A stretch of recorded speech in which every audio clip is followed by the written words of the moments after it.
With firearms, we also try to get off the line. The hand will always lead the body. In all Krav Maga defenses, the hand leads the body. The hand leads the body. The hand leads the body.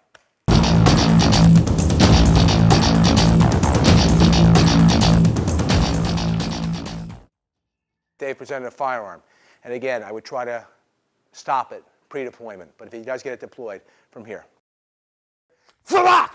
Look, there's the line of attack. Counterattack, take it away. 1, 2, 3. I'm just going to step aside so you can see. There's the line. Okay? It's from here. Punching. Take it away. 1, 2, 3. Defend. You see, originally I'm here. I'm off the line, closing deep, off the line.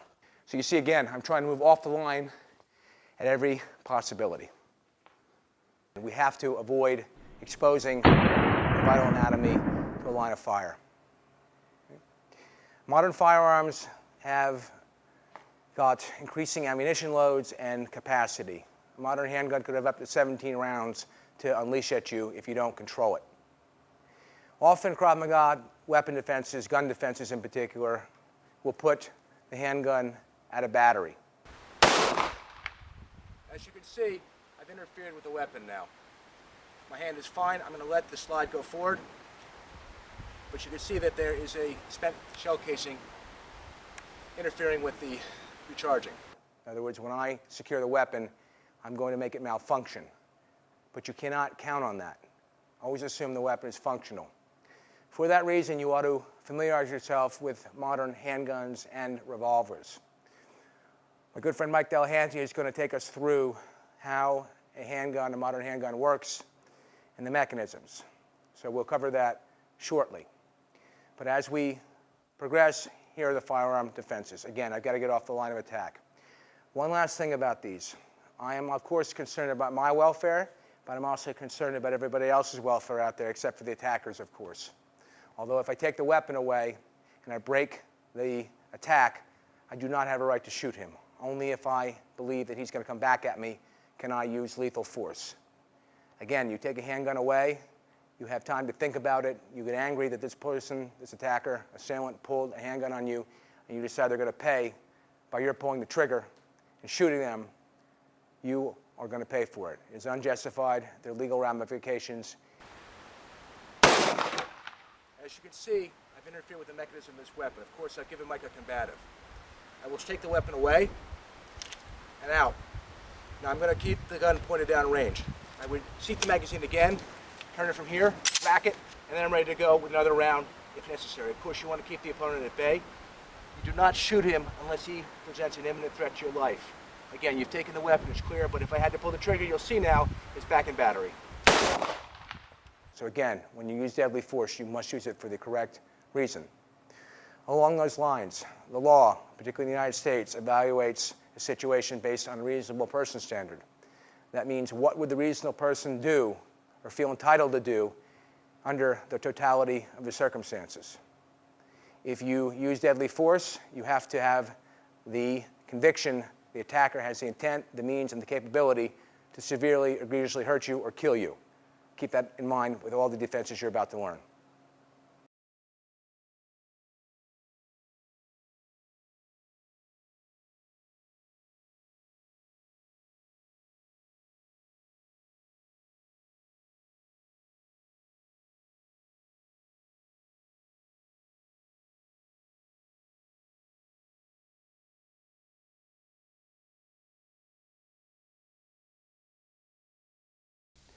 There'll be times where you can react, and there'll be times when you cannot. And it depends on the situation, of course. Proximity, the confines of the situation, if you have numerous people with you. But we're going to just examine reach, range, and capability right now. Ronaldo's just out of range. He's going to take a half step forward, and if he were threatened from this range, Ronaldo can react. It would look like this. We'll look at that again. Sparky presents. Ronaldo can react. Now, we'll go back to that same scenario, And Ronaldo will just do the first stage of deflecting and redirecting the weapon with a body defense. Okay? And now we'll go back, and Ronaldo will take a half a step back. Same scenario. Okay? And Ronaldo will take a half step back from that last position, from here. Unless you are very, very tall, it's getting out of Ronaldo's reach range, although he did it properly. Now Ronaldo will take one more step back. Sparky presents, and now we're out of range. That range, one cannot generally do anything but comply. So you have to keep in mind, if you attempt to disarm, particularly with a firearm, your range capability, along with your timing and good movements. So here are the 5 different ranges or scenarios where a gunman could threaten you. The first is Dave is within Ronaldo's reach, extends a weapon. The weapon is away from Dave. The second one is where Dave steps in closer and keeps the weapon within Ronaldo's range, but the weapon is touching, or his gun arm is touching his body. The third is Dave will take a little bit of a step back, but he'll press the weapon into Ronaldo's torso. And the fourth is Dave will take a step forward with the weapon positioned on the torso. The fifth is if the weapon were not deployed, David has it behind his back, and then Ronaldo would react before he can deploy it. We're going to focus on live side, dead side explanation. This is also crucial to Krav Maga to understand where you have a complete advantage or a dominant advantage over your opponent. In other words, I am positioned to him where he can least fight back and I'm most capable of damaging him, as opposed to where he can fight back and damage me. In these dead side examples, you can see I am positioned away from Ronaldo's free arm, which he could use to attack me. In these live side examples, you can see I am positioned close to Ronaldo's free arm, which he could use to defend my counterattack or could use to attack me.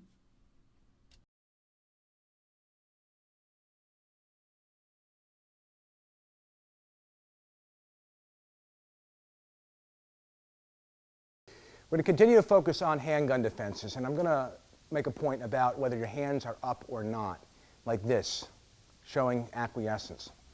Much has been written, much is said on whether you should or you shouldn't. My personal take on it is if you can react right away, and I mentioned that about the adrenaline dump, you will have the best chance of disarming him. From here, if the hands are up, yes, it puts you closer to the weapon from a frontal threat. On the other hand, if the threat is from the rear, it takes you a little bit farther away from the hand leading the body.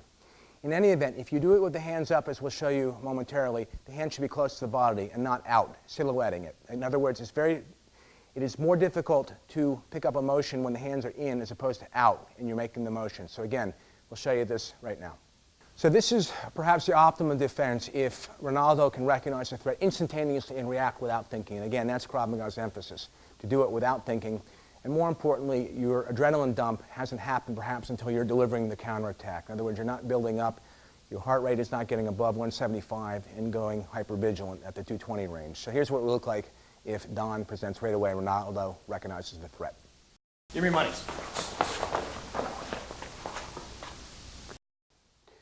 And here is the hands up scenario where Ronaldo, showing acquiescence, just automatically puts his hands up instinctively like this from here. Hands up, hands up. So as mentioned, if the hands are from here, you can react. If they're out here, you can react. But it's better to move from here as opposed to out here. And more important, it's a longer motion from here. If Ronaldo has a weapon on me, from here, again, from here, elbows in, punching it away.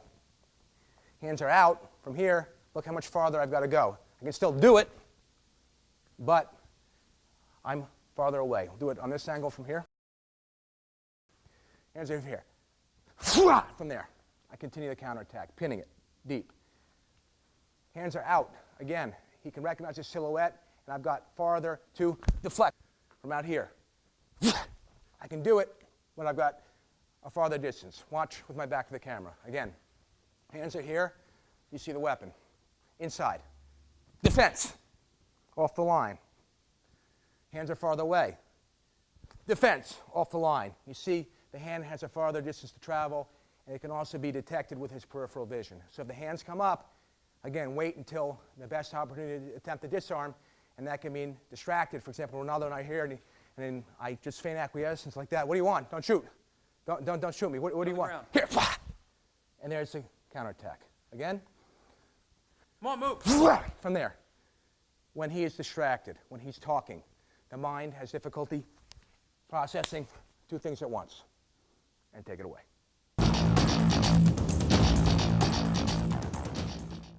So in conclusion, if your hands come up, make them close to the body to not create a silhouette. It's up to you what to do. Again, it may be feigning acquiescence until it's time to attempt to disarm, or you may just have to comply. Throughout the DVDs, most of the time you'll see my hands are down because I'm reacting right away. But let's give you one last point on this with a threat from the rear. Ronaldo will come up with a weapon and I'll demonstrate.